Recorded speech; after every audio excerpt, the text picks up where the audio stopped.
Muy buenos días para todos. Mi nombre es Juan Felipe Restrepo y estamos aquí en la Biblioteca Pública Piloto.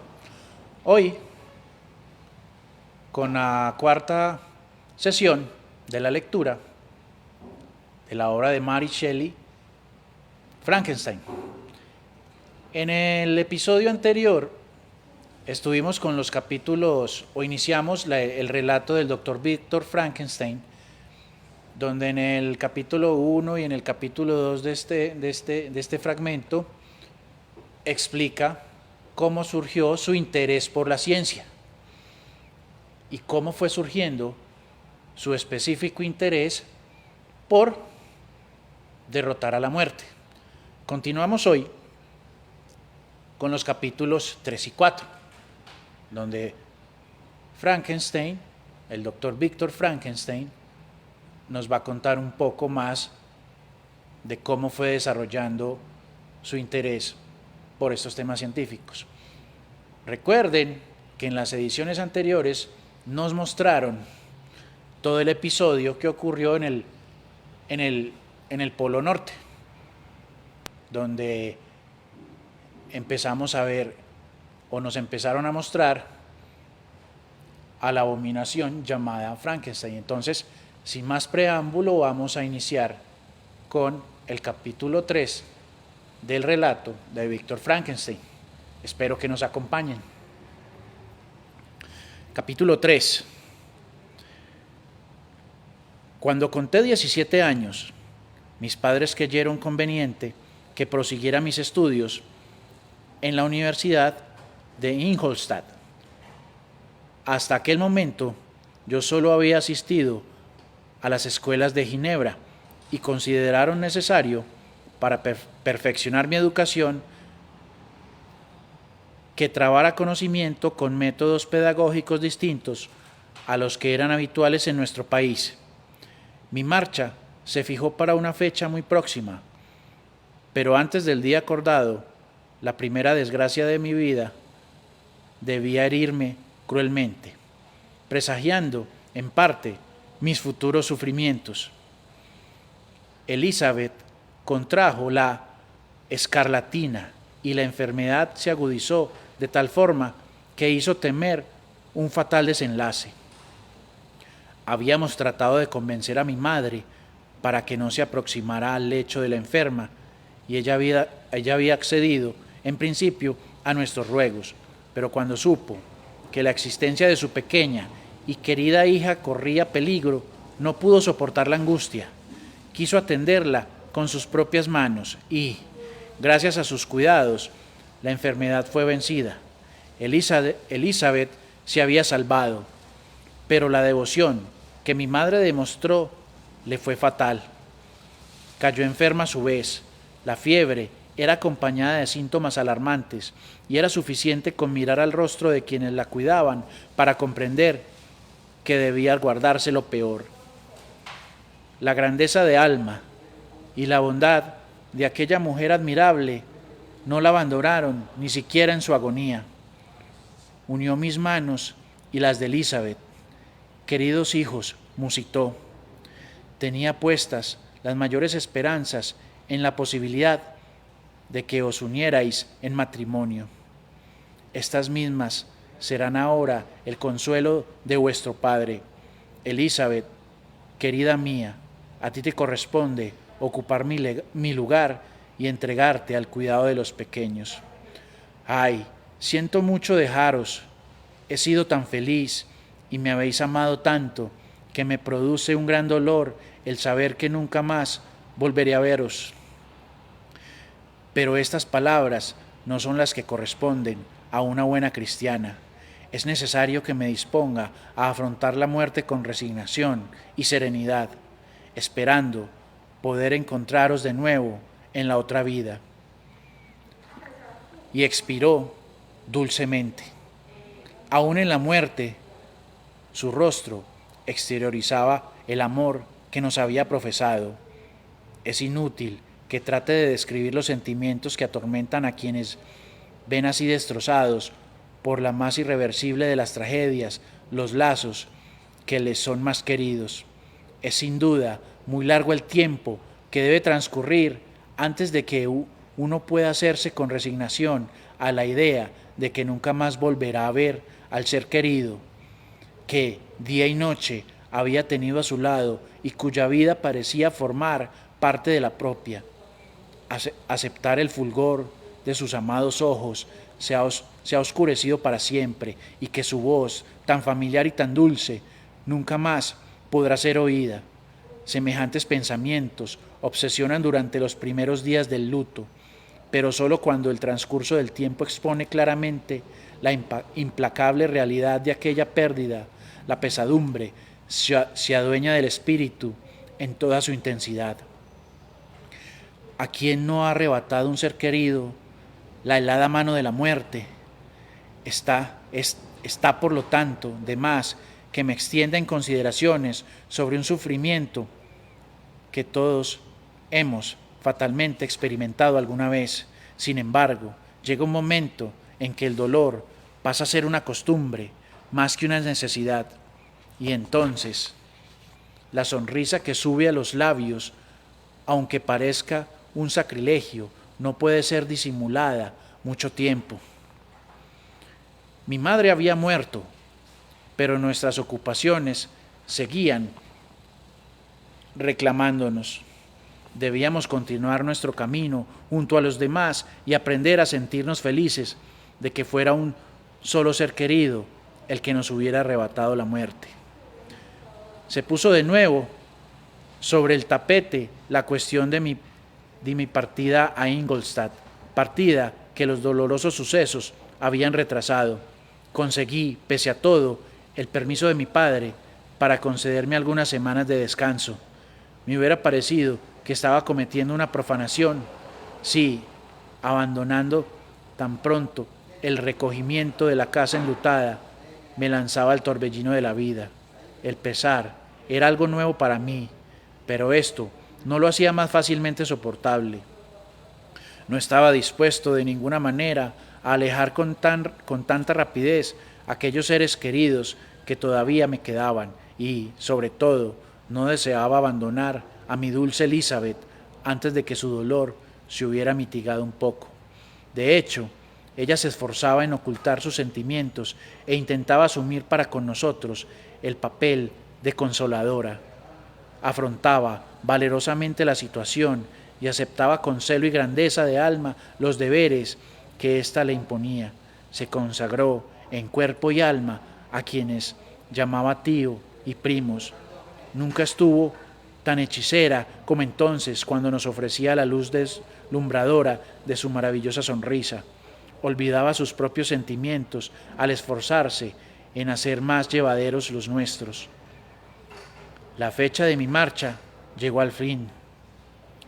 Clerval pasó con nosotros la última velada y trató, sin conseguirlo, de persuadir a su padre para que le permitiera acompañarme y continuar a mi lado sus estudios. Su progenitor era un negociante de muy estrecho espíritu y no veía en los anhelos y ambiciones de su hijo más que ociosidad y miseria.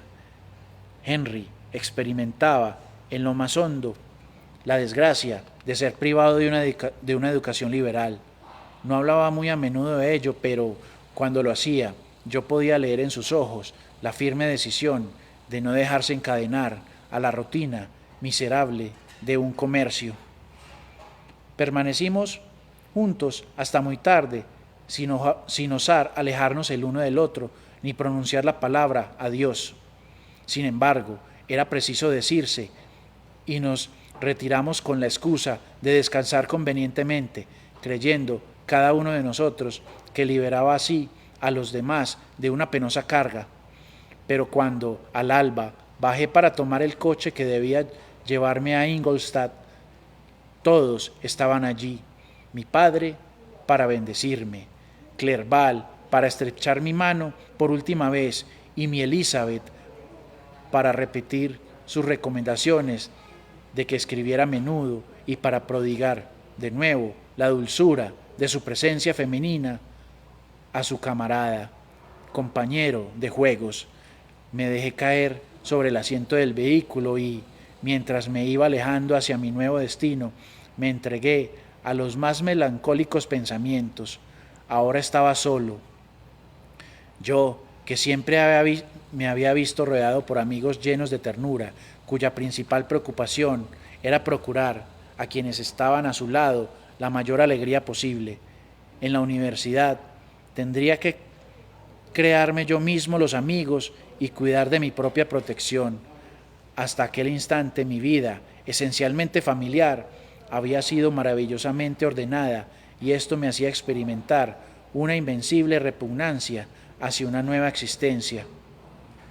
Adoraba a mis hermanos, a Elizabeth y a Clerval. Sus rostros me resultaban familiares y me consideraba absolutamente incapaz de acostumbrarme a la compañía de extraños. Estas eran las reflexiones que me asaltaban al comienzo de mi viaje, pero a medida que iba alejándome del hogar paterno, mis imaginaciones tomaron un carácter menos lúgubre y recobré mi esperanza. Deseaba ardientemente adquirir nuevos conocimientos.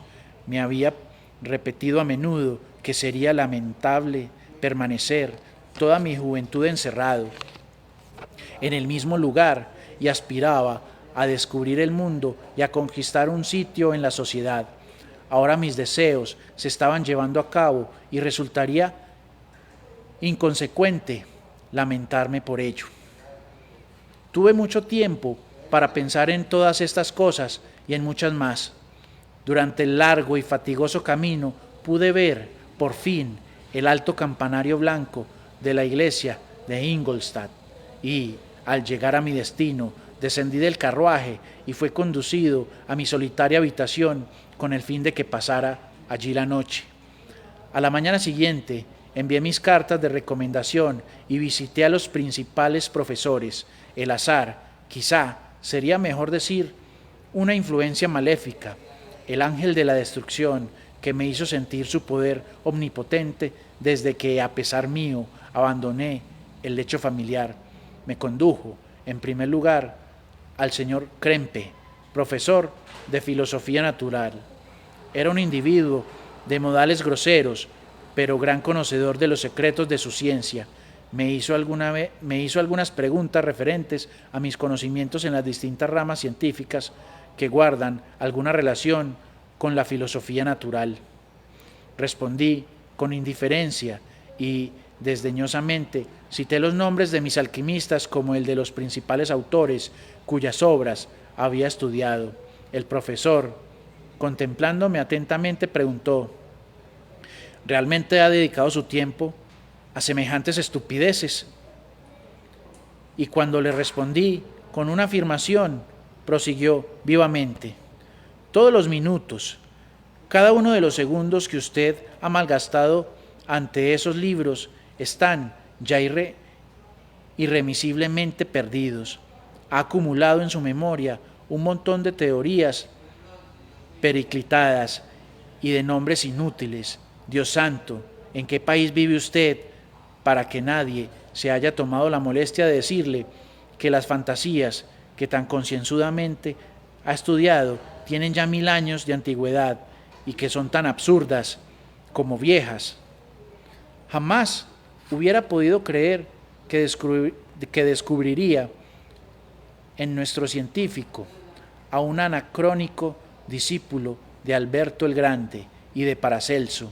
Amigo mío, no queda otra solución que comenzar por el principio.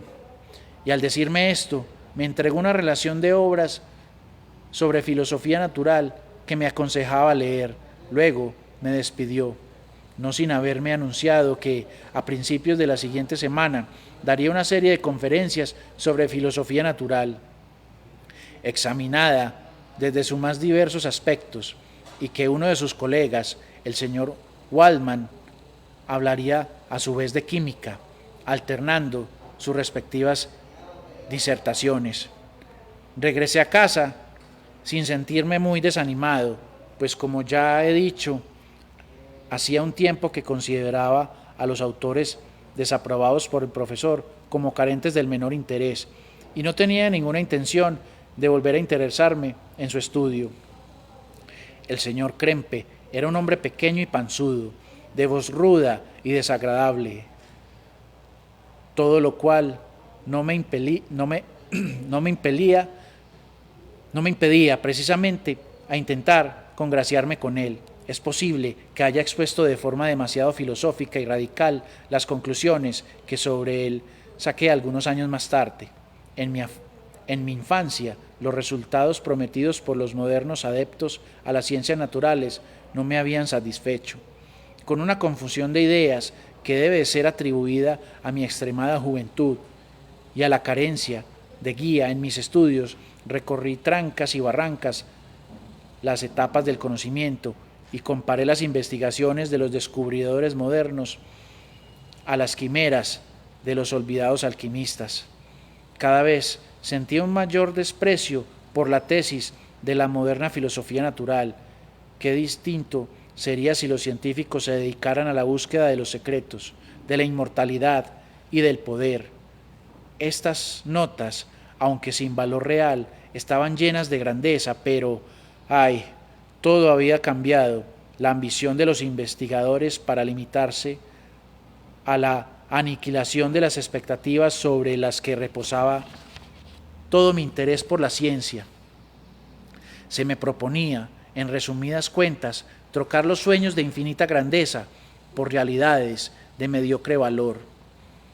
Esas fueron las reflexiones que me embargaron durante los 2 o 3 primeros días de mi residencia en Ingolstadt, que fueron consagrados a familiarizarme con los principales habitantes de mis nuevos dominios.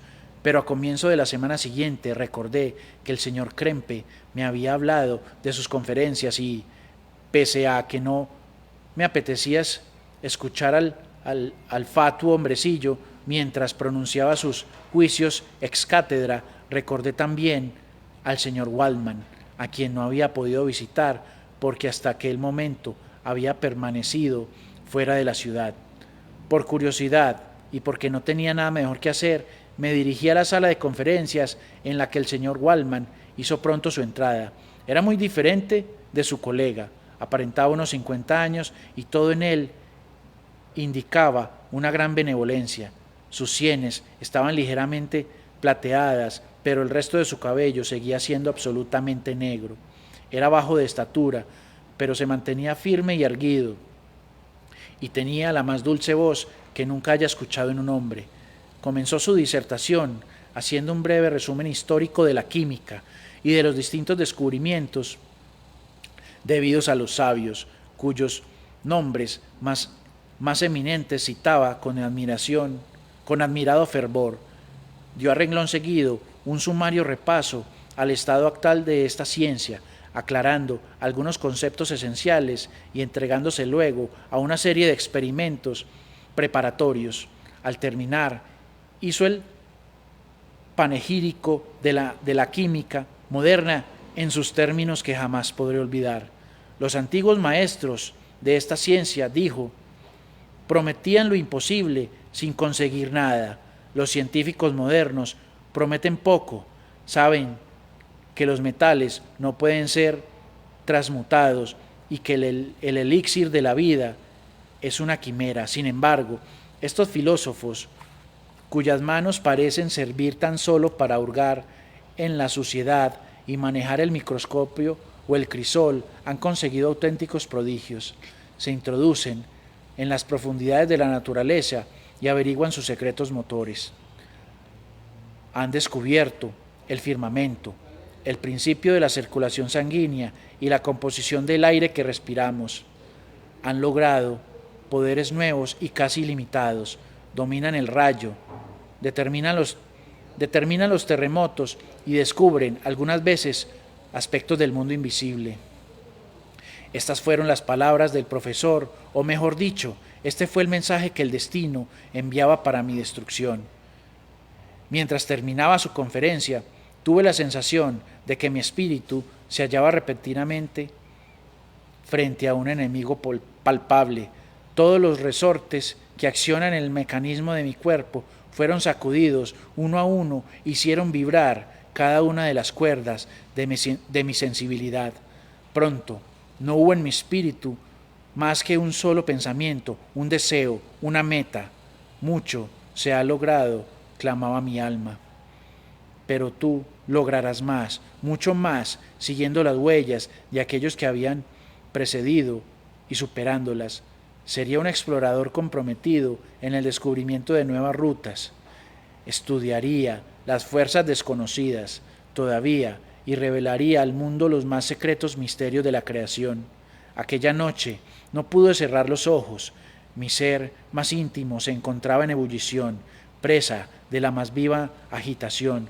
Presentía que todo podía ordenarse, pero no tenía el poder de establecer este orden. Poco a poco, mientras el día comenzaba a anunciarse, fui cayendo en el más profundo sueño, y al despertar las reflexiones que me habían dominado la noche anterior me parecieron una pesadilla. Tan solo quedaba ya una resolución a tomar, la de reemprender mis antiguos estudios y consagrarme a una ciencia para la que creía tener un don natural. Aquel mismo día fui a visitar al señor Waldman en privado. Sus maneras eran más dulces que en público, pues durante la disertación su apariencia había revestido una cierta dignidad que en su hogar se trocaba en la más exquisita cortesía. Le expuse mis antiguos experimentos de forma casi idéntica a como lo había hecho con su colega. Escuchó atentamente el breve relato de mis estudios y sonrió al oír los nombres de Cornelius Agripa y Paracelso, pero sin aquel ensañamiento de que dio pruebas el señor Krempe. Me dijo: es al celo incansable de aquellos hombres que los filósofos modernos deben el fundamento de la mayoría de su conocimiento. Ellos han dejado a sus sucesores una tarea mucho más fácil que la que ellos mismos acometieron, la de hallar nuevos nombres y clasificar adecuadamente los hechos que ellos han permitido en gran manera descubrir. El trabajo de los hombres geniales, aun si se encaminan en dirección equivocada, se revela siempre, a fin de cuentas, como beneficio al género humano. Escuché estas palabras, que fueron pronunciadas sin presunción ni engolamiento, diciéndole luego que su charla había sido la responsable de mi inclinación hacia los químicos modernos. Me expliqué en términos muy cuidados con la modestia y la deferencia que un joven debe a su educador, sin dejar entrever el entusiasmo que sentía ante el panorama de mis futuros trabajos, pues me hubiera dolido mostrarle mi inexperiencia en la vida. Solicité su consejo sobre los libros que debía leer. Me siento feliz, dijo él, de haber conseguido un discípulo. Si su aplicación está de acuerdo con su capacidad, no dudo en absoluto de su éxito. La química es la parte de la filosofía en la que se ha obtenido y pueden lograrse todavía mayores progresos. Por esta razón, la escogí para dirigir a ella mis esfuerzos. Sin embargo, no pueden olvidarse de las otras ramas de la ciencia. Un hombre sería un pobre químico si se limitara tan solo a esta porción de los conocimientos humanos. Si desea usted convertirse en un auténtico hombre de ciencia y no en un simple experimentador, mi consejo es que se consagre a todas las ramas de la filosofía natural, comprendidas, naturalmente, las matemáticas. Me mostró de inmediato su laboratorio, diciéndome al mismo tiempo aquello que yo debería procurarme. Prometió permitirme utilizar su propio material cuando yo hubiera avanzado lo suficiente en mis estudios, como para no poder deteriorarlo. Me dio la lista de obras que le había solicitado y, seguidamente, me despedí de él. Así concluyó una jornada memorable para mí, una jornada que le había de decidir mi destino.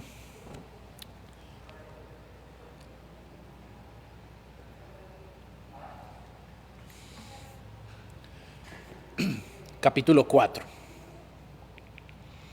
A partir de este día, la filosofía natural y, especialmente, la química, en el más amplio sentido de la palabra, se convirtieron casi en mi única preocupación. Estudiaba con el mayor interés las obras repletas de erudición e inteligencia que los modernos investigadores han consagrado a estas disciplinas.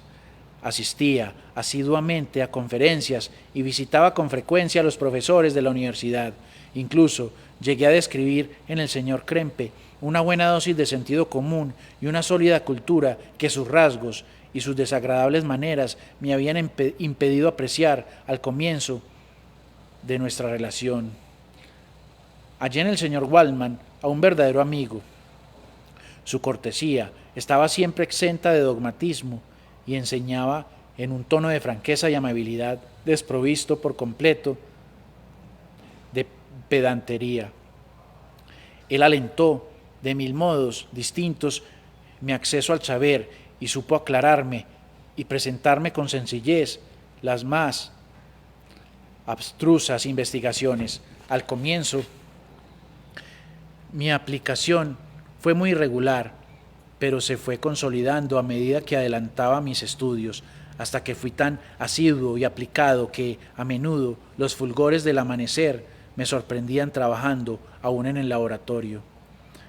No resultara extraño que en estas condiciones yo progresara con rapidez. Mi entrega al estudio era, para los demás, causa de asombro, y mis adelantos llenaban de admiración a todos mis maestros. El profesor Krempe me preguntaba a veces con irónica sonrisa cómo se encontraba Cornelius Agripa, mientras que el señor Waldman me daba pruebas de la más sincera satisfacción por mis esfuerzos.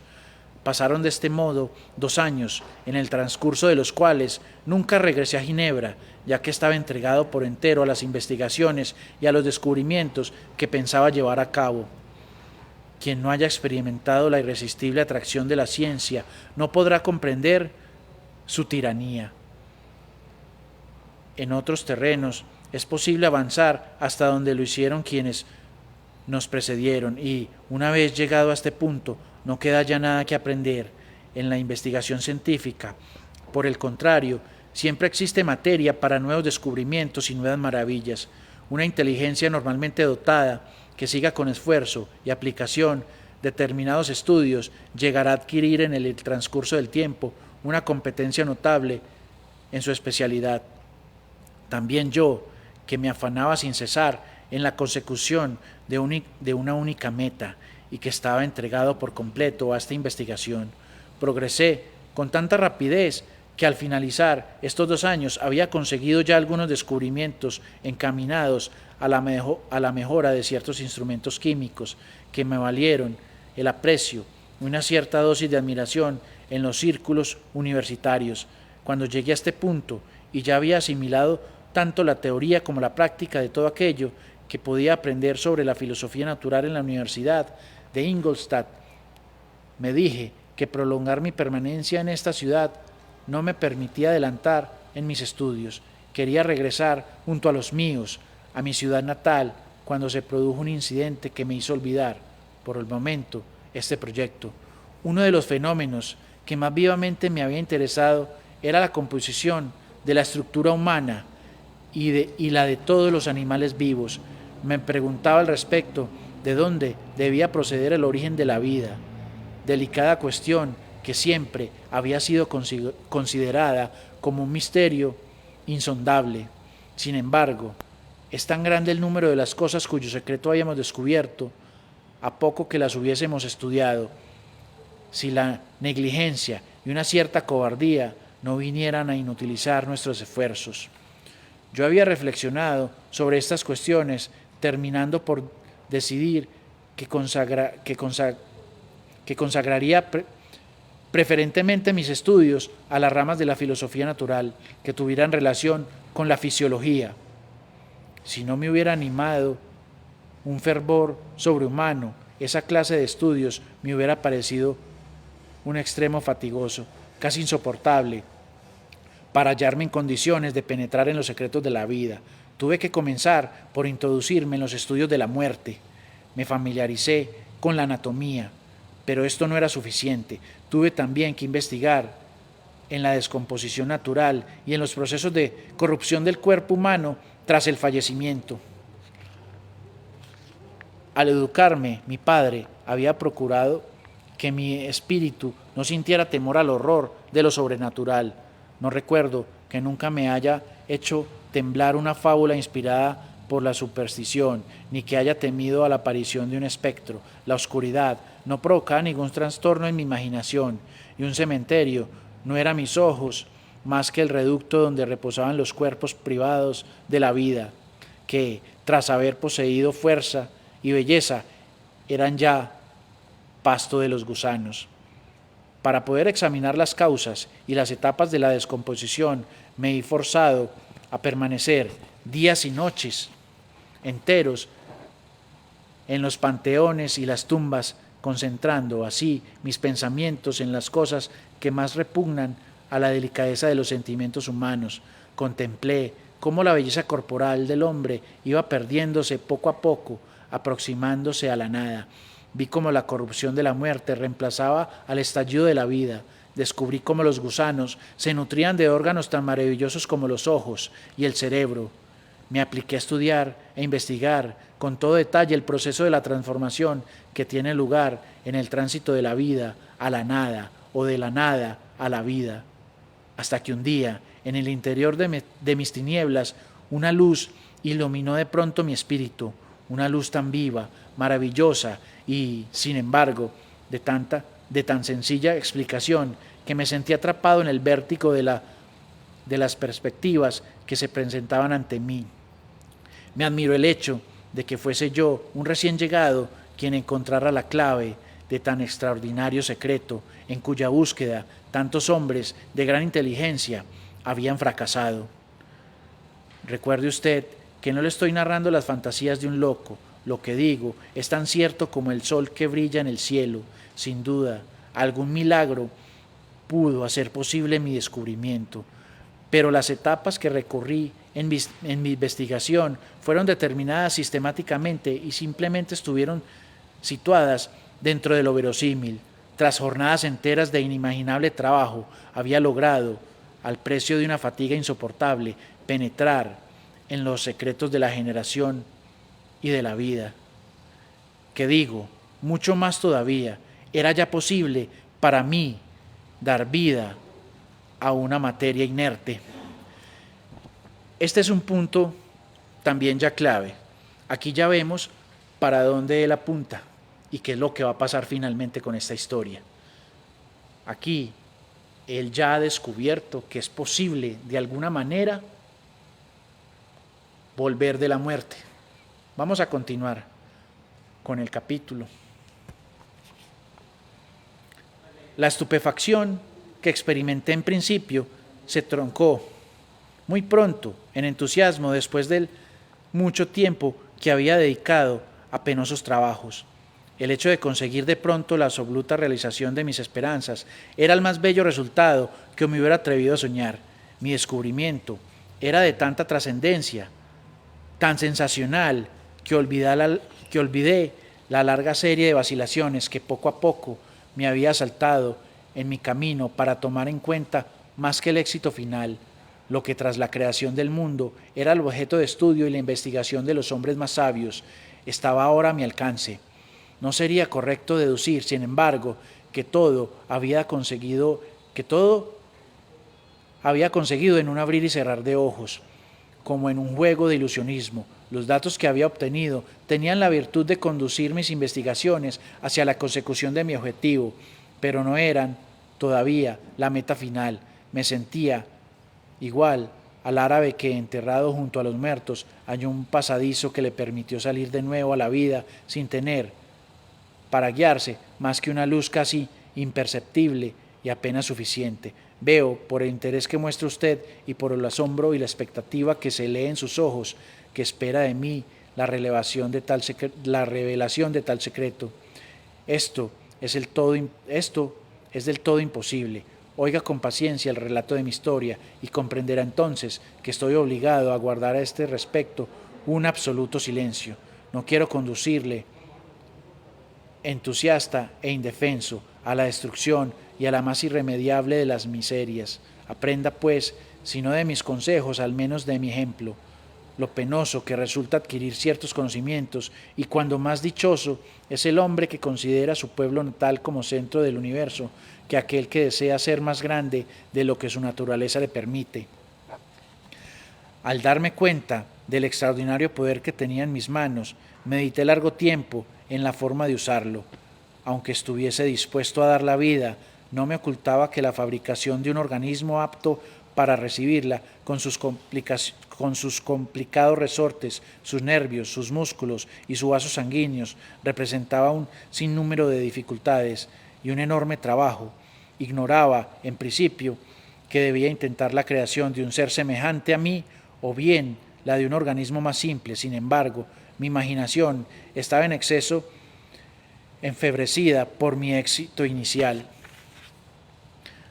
como para poner en duda mi capacidad para lograr una criatura animal tan completa y maravillosa como el ser humano.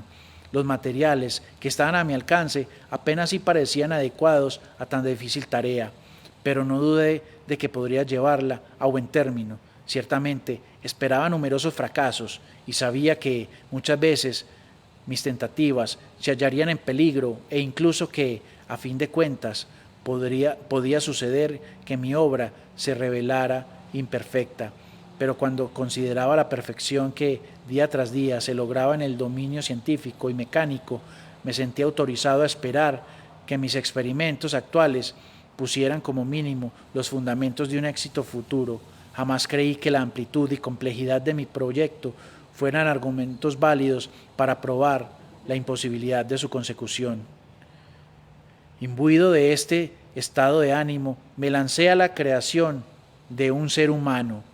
Como las pequeñas dimensiones de ciertos componentes representaban un considerable obstáculo para la celeridad de mis trabajos, decidí, en contra de mi intención inicial, realizar una criatura de gigantescas proporciones, es decir, con una altura de unos 8 pies y las demás dimensiones en perfecta relación con ella. Decidí, pues, esta cuestión, dediqué algunos meses a preparar los materiales y puse enseguida manos a la obra. Es muy difícil formarse una idea clara de la diversidad de este sentimiento que en el primer entusiasmo por el éxito me acicateaban a seguir con fuerza irresistible. La vida y la muerte eran para mí fronteras ideales que era preciso franquear antes de iluminar nuestro tenebroso mundo con un torrente de luz. Una nueva raza me bendeciría como su creador.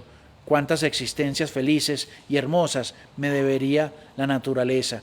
Ningún padre merecía con mayores motivos la gratitud de sus hijos, como yo me haría acreedor de la suya. Prosiguiendo con estas reflexiones, creía que si conseguir animar la materia muerta me sería posible más tarde, aunque luego pude constatar que esto era una utopía, devolver la vida allí donde la muerte hubiera en apariencia entregado los cuerpos a la corrupción. Estos pensamientos contribuyeron a entretener el entusiasmo mientras proseguía mi tarea con infatigable ardor. Las largas noches insomnes habían empalidecido mi rostro y el constante encierro me adelgazó considerablemente. A veces, con el éxito al alcance de la mano, el fracaso anulaba mis esfuerzos. Pese a ello, me sostenía la esperanza de que la mañana siguiente o incluso a la hora siguiente lograría mis propósitos. Era un secreto que yo solo poseía, la meta que me había fijado. A menudo la luna contemplaba mis esfuerzos hasta avanzadas horas de la noche, pues estaba decidido a forzar la naturaleza en sus últimos reductos, y lo hacía con un ardor apasionado y una constancia inquebrantable.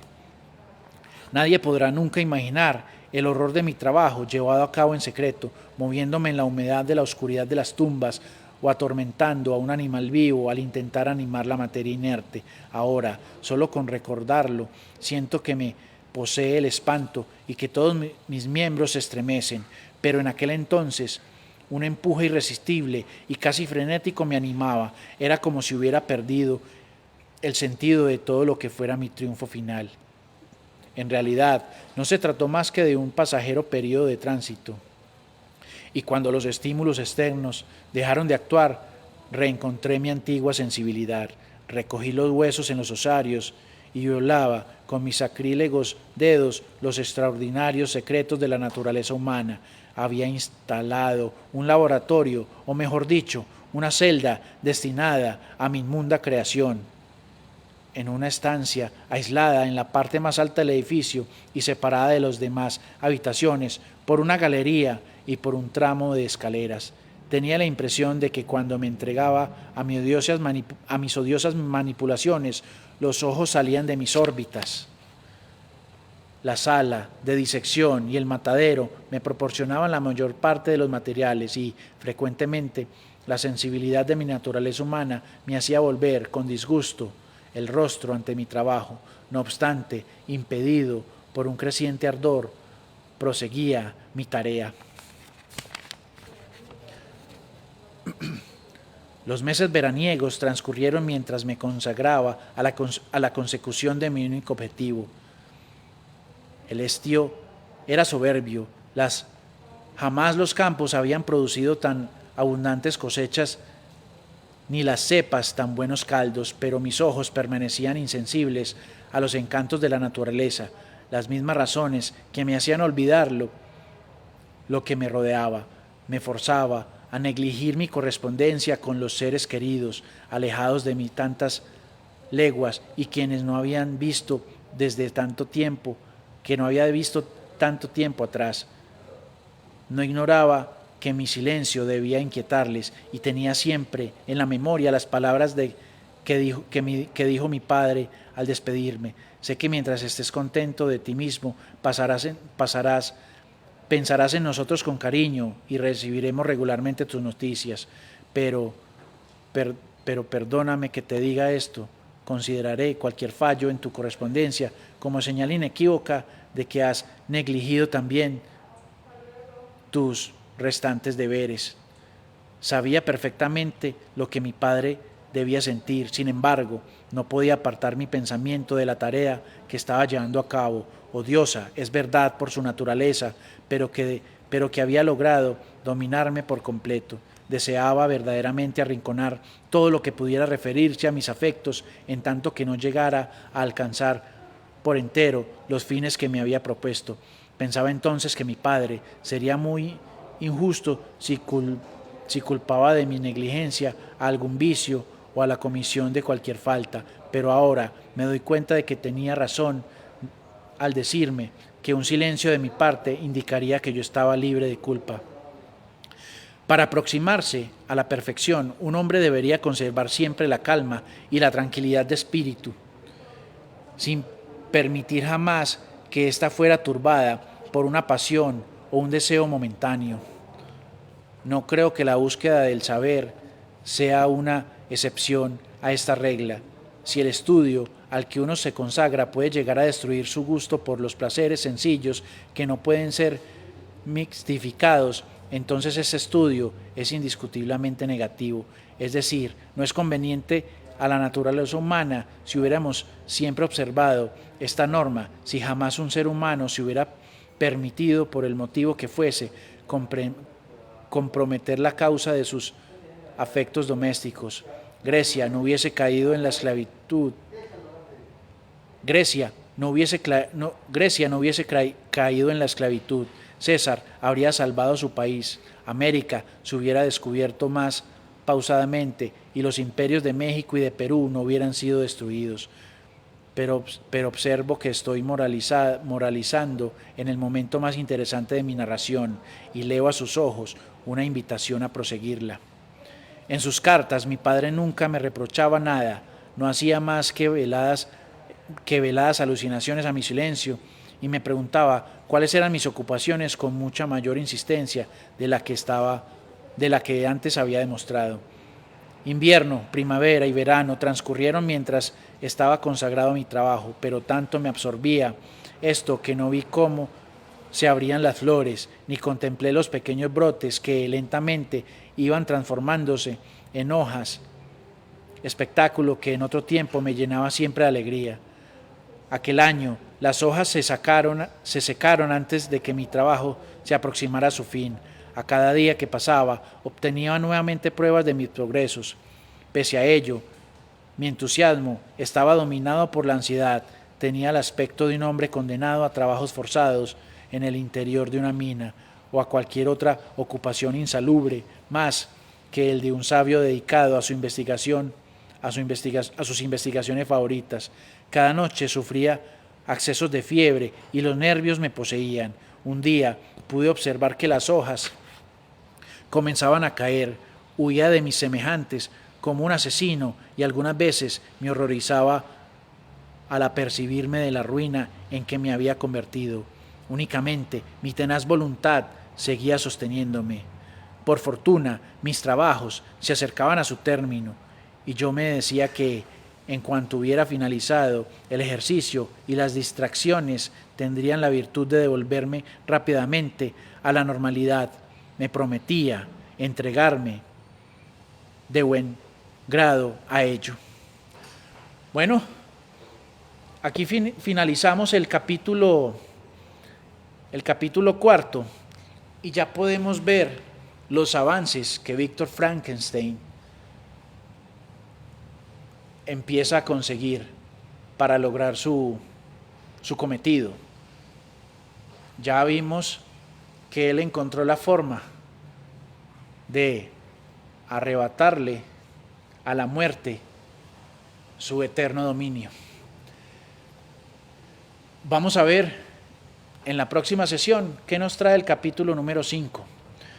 ¿Será que por fin logra crear lo que todos creemos saber que va a crear? Sigan con nosotros en la Biblioteca Pública Piloto. Muchas gracias.